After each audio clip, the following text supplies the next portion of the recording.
Welcome to the Education Corner, a podcast by Education Choices magazine. Education Corner podcast would like to welcome Mr. Mark Hoskins, headmaster at Reed School, Surrey. Reed School is an independent day and boarding school for boys aged 11 to 18 with a co-educational sixth form. Set amongst 40 acres in Cobham, Surrey, Reed's offers excellent wraparound care and an outstanding pastoral support, allowing every child to be known and valued. Their values-driven education equips pupils with excellent academic qualifications and the interpersonal skills they'll need for the future.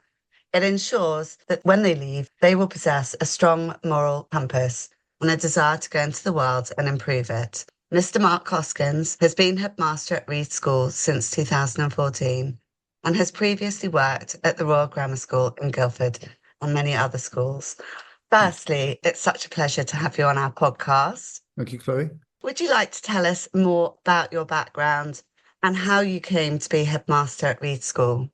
Well, I suppose better start with school. I went to school near Swansea, in a school called Gowerton, which is a mixed comprehensive, state comprehensive, and then went to Nottingham University to read economics.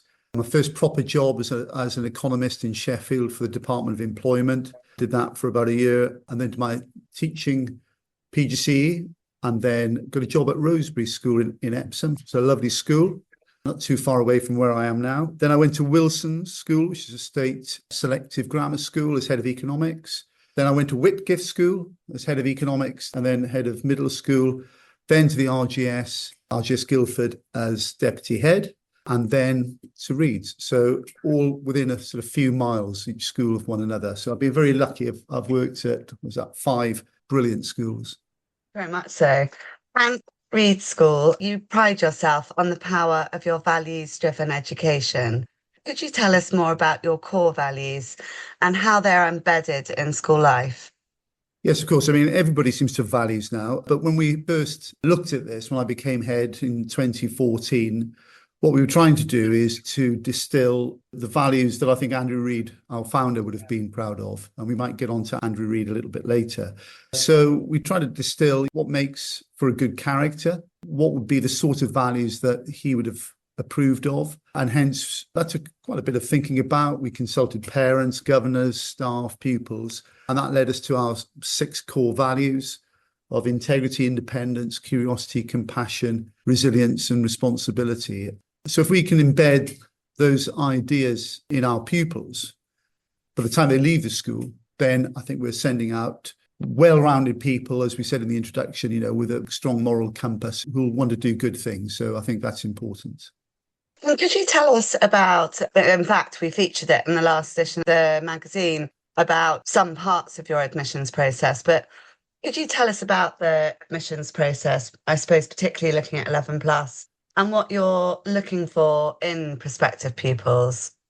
I suppose I'll answer the last bit first. We're not looking for anything in particular. I think it would be awful to look for a particular type of child, whatever that means. So if I was pushed on one thing we're looking for, as all children tend to be, we just want children who will be enthusiastic and throw themselves into everything, which is, with the right amount of encouragement, I think pretty much any child, has a propensity to be like that if they've got the right environment. So on a more practical level, we do the ISEB, so the boys can take their exams in their own school sometimes.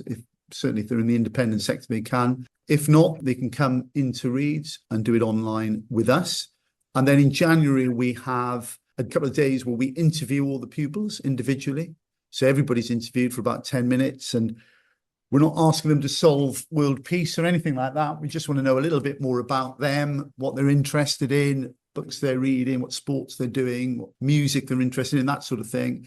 And last year we had an activity, we had an escape room. So we set up, my admissions team designed an escape room themed around Andrew Reed and Reeds. And those pupils who didn't escape are still locked up in the Bridgman building. No, only joking. But that was really effective. And it was just a team activity that the pupils really enjoyed. But of course, at Reeds, we've got 13 plus. We take pupils in at 13 and also take a lot of pupils in 16 plus. In fact, that's just taken place, hasn't it? So, Reed is an all-boys school through to 16 with a strong history of being so, and then there's a co-educational sixth form. How do the pupils benefit from a single-sex environment in the earlier years and from the co-educational setting as they get older? And also, you've got something that not all parents will know about, the close. Perhaps you'd like to explain that. Yes. So colloquially, we refer to years 7 and 8 as the close. So the school is sort of like in 3 stages in a way, but everybody has the same teachers, it's the same buildings. So it's only really from sort of our perception of how the school works. But we only take in around 80 pupils into year 7. So in years 7 and 8, the year groups are capped at about 80. So really, quite small for a senior school. We try and capture all the best bits, if you like, of a prep school. So the close, years 7 and 8, they'll have their own prefect system, their own junior houses, sort of things like that. So pastorally, we try and create a little bit of a school within a school to nurture those particularly young boys as they transition from primary school into secondary school. And then we have the pupils come in at 13. So the year group gets a bit bigger, up to about 115, 120. And then we have a few boys join in the sixth form, but mostly girls join in the sixth form.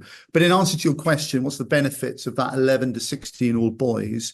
I wouldn't want to sort of overplay that massively in the sense that I think, good schools are good schools regardless of how they're set up. But I think for us, it allows us to tailor the teaching and learning a little bit more towards particularly the teenage boys and find things that they're interested in as they lead up to GCSE. I think it can instill a bit of confidence. There's a little bit less social pressure. I think that's important. And of course, we do have girls because we've got girls in the sixth form. So all the houses are led, at least in part, about half will be girls. Class mentors, there'll be girls there in the sports teams. So it's not as if they're immune from a sort of female influence. And in fact, the role models that they have are really positive. And every year, this year included, we'll have about 200 apply for 16 plus, and probably about 30 on average every year are siblings, often sisters of boys that we've already got in the school. So what's lovely is the girls often pitch up at 16, either their sisters or their brothers either are at the school or recently left. So that's lovely that at some point, hopefully we see all the family. That's the idea. My daughter just left this summer, actually. So she was in an all-girls school up to 16, but absolutely loved it, having a co-ed environment in the sixth form. Oh, how lovely. Where did she go on to? She's at the best university in Britain, Nottingham, which is where I went. And my son actually started when I started in 2014. He's now in his final year at Loughborough. Wow. So he came right the way through. We both started together, which was an unusual situation. But he went right the way through, obviously, from year 7 to upper 6th. And going on from that, we've discussed the boys, but at around 800 pupils, Reed also takes pride in the family feel at the school. It's something you really feel when you visit. In your headmaster's welcome, you describe this as an environment where you can stretch without stressing and push without pressurizing. I think that lovely words. Could you tell us more about the benefits of this environment and what you're meaning when you say that? I think it's about creating a community and an environment where everybody feels nurtured and supported. So we don't want the pupils to sort of get those excellent grades by feeling overly competitive with one another. They're competing essentially with themselves. And I've not come across many pupils that don't want to do the very best that they can. So how do we enable that to happen? And I think it's more about the carrot. It's more about supporting pupils, giving them confidence, letting them know that academics are absolutely central and vital, but all the other stuff that one provides at a school is just as important. So a lot of the girls, for example, that come to us in the sixth form, they come because, yes, they want the highest grades they can possibly get, but they also want to be involved in sport. They want to be involved in music, drama. They want to be involved in fundraising for charity. They want a community. They want new friends, a new social circle. And that's part of, I think, what I'm trying to sort of get at there. We're not a transactional school. So if what you want from the school is to come in, consume, really good teaching and then go home, and that's sort of where it begins and ends, then Reeds isn't the school for you, because we've got boarding. There's still things going on well into the evenings, virtually every evening. There's something going on after school. Our activities program runs until 5:30 when the buses leave. But even after that, there's often things going on. So, for example, we were in Abbey Road on Sunday, recording my first opportunity to plug this. But it's 150 years since the Old Redonians, as a sort of formed club, was created. So to try and celebrate that, we've got the oldest Old Redonians, who are now in their 90s, with our school choir, our jazz band, our string players, our singers. And we went to Abbey Road and we recorded a single. The lyrics are written by Andrew Reid. They're the school prayer. And we had a couple of Old Redonians, one who's in the sort of video business, another one who's in the songwriting business in LA. And he wrote the song. We've recorded it and we're going to try and release it in January. And the funds we raise will go to the foundation, but we're going to try and raise the profile of Reeds and the Old Redonians. I'm going to try and get it in the charts. So if anybody's listening in January, it's called Blessed Saviour. If we can get to about 8,000 downloads, I reckon we might make the top 40. That's what we're going to be trying to do. So, it's those sorts of opportunities that I'm talking about that we try and present to the pupils. So it's not just about getting your grades, it's about everything else that you do. Well, as an Old Redonian, I certainly remember the many things that we all got up to. And that sounds fantastic. And sure, we'll be supporting that. The sport at Reeds, it's something whenever I send parents to see the school, they come back and are blown away. What Reeds School offer is absolutely excellent. With all pupils encouraged to take part in at least one sport, could you just tell the listeners a little bit more about the sporting provision and how pupils benefit from taking part in these many different offerings at Reeds? Sport like music, like drama is, I think, so important as a release for pupils. And it's something that we all probably enjoy one or more of those in some way, shape or form. So it's trying to find the right sport for the pupil. I think everybody is sporty, everybody's musical, everybody has got it in them to be involved in some sort of performance. We just got to find the right, avenue for that. So, for example, with sport, it's about taking part, but we can push the very best as well. So, for example, we'll put out A to F teams in hockey. All of the close, that's years 7 and 8, they'll be out every Saturday representing the school in some way, shape or form. And that's really important to us. And then at the top end, we've got 4 what we call academies. So that's in golf, skiing, tennis and swimming, which we've just started. So for those really sort of elite people, we can push those individuals. And of course, our hockey is very strong. We've been national champions in recent years. Rugby, likewise, our cricket is very strong as well. So it is about pushing those who are very, very good. But it's also, I get more enjoyment as head when we put out lots of teams and we see people engage in sport, because very few of us will be professional sports people or professional musicians or whatever, but we can all get a huge amount out of taking our sport or our music to the level that gives us enjoyment. And so what we want is when the pupils leave, they carry on playing sport, they carry on playing a musical instrument or being part of a choir, whatever it may be. And that's what we really focus on. So, for example, when the girls come in, we get them all playing sport. And some of them haven't played for a couple of years. They've dropped out at their previous schools because it's not about being in the first team. If you're in the 6th team and you're having great fun with your friends and you've got shared experiences, that's far more valuable. So a holistic approach, I would say, to our sport. And similarly with the music as well. It's not about being at grade 8 when you're 11. Secondary school is a great time to start to learn an instrument. And if you start when you're 11 or 13, by the time you get to the end of the upper 6th, you can be pretty good. And you can be involved in lots of performances as well. So that's the approach that we take, is getting people, as I said at the beginning, really, it's about people who want to join in, doers that want to take part, get involved. There's so many opportunities to do that.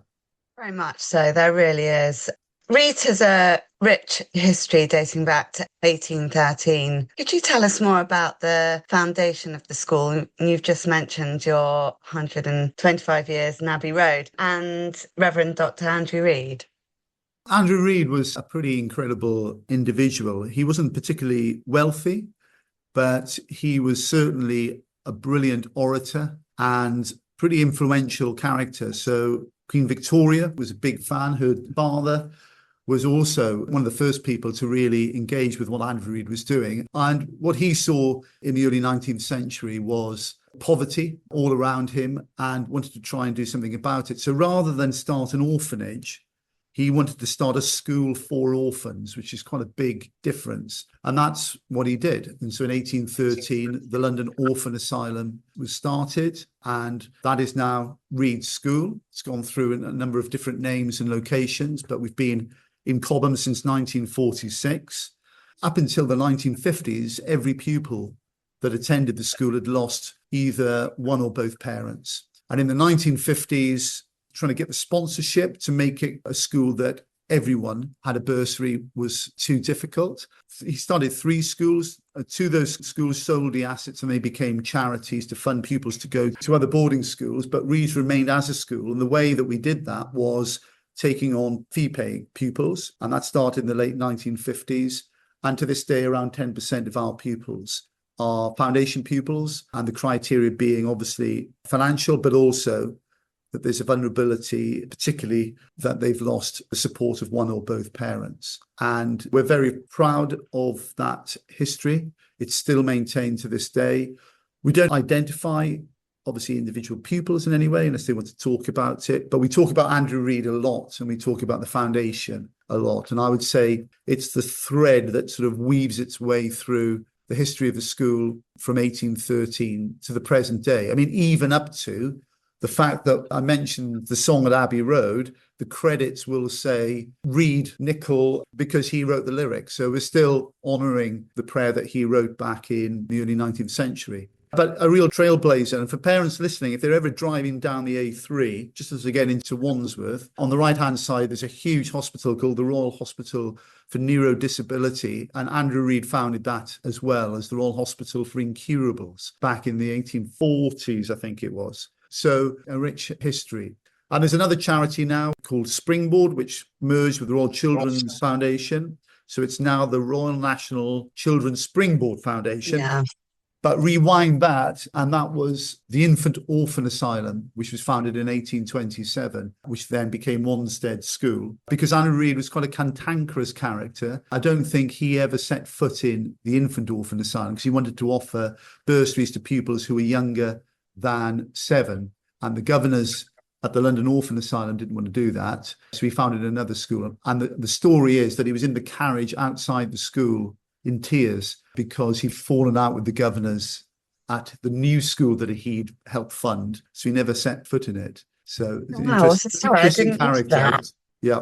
According to the website, the Reid Foundation has benefited 12,000 children today, if not more possibly now. Could you tell us more about the foundation and the work that you continue to do to support the pupils?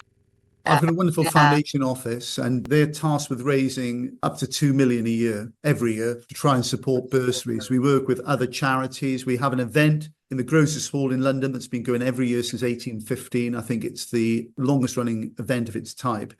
And the idea is to raise funds for bursaries to support pupils who've lost one or both parents. And over the years, that's a sort of conservative estimate, I think, if we go back to 1813. And every year, at the moment, we've got 70 odd pupils in the school who are on, nearly all of them on full bursaries, because there's a vulnerability there. I mean, I think every child that has lost a parent, even if it looks as if they're coping well with it, it's a devastating loss. So we've got all the pastoral infrastructure in to support those pupils. But of course, those sort of vulnerabilities and awful things happen to pupils in all sorts of walks of life with parents as well. So the legacy, I suppose, or the consequence of having that pastoral infrastructure is everybody in the school benefits. And I think it sets the tone that we have as being a kind and nurturing community, but also very aspirational. I mean, Andrew Reid was a real social entrepreneur. He didn't just sort of sit back and ask for money. He went out and made things happen. So I'd like to think that we engender that idea in our pupils as well, that, if you want to do things in this world, you've got to go out and make it happen. You can't just sit back and wait for it to happen to you. So I think he provides a great example in that respect as well. On the school's website, you mentioned the school's 5-year strategy, saying, the focus of our current 5-year strategy is to equip our pupils with what we have defined as the 3 dimensions of a future-proof education: values, skills, and knowledge. Together, these elements will enable our pupils to lead fulfilled lives and also provide them with the ability to adapt to an ever-changing societal and economic landscape. That's something as a magazine that we've been really focusing on, because I think increasingly parents are not just worried about grades and A-levels and things like that. It's being able to survive and life skills and Yes. how to navigate the world that we're all living in. Could you tell us more about this strategy and how you are equipping pupils with these skills for the future? Absolutely. So I think, knowledge, that's one of those three elements that probably depreciates the quickest. You forget, what they say, great education is what's left when you've forgotten everything you learned at school. So the knowledge changes. If your education is purely about examination results and acquiring certificates, if it's only about that, then you're missing the two most important elements. So in terms of values, that's about being somebody that has good character, has principles, is somebody that you can trust, somebody that's loyal, somebody that will do the right thing, that will stand up for the right things in life.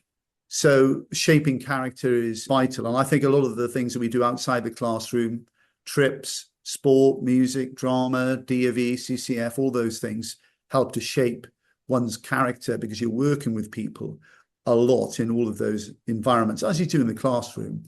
And I think skills, that's the element that is transferable. So it's trying to build into the education provision those skills, whether that's sort of verbal skills, the ability to speak publicly, for example, to work as part of a team, to build relationships with people that you're friendly with, build relationships with organizations outside the school environment, whether that's, charity fundraising, or if we're setting up a sports trip, or whether we're, working with people in a music studio, whatever it may be. There's lots of different opportunities to be able to do that.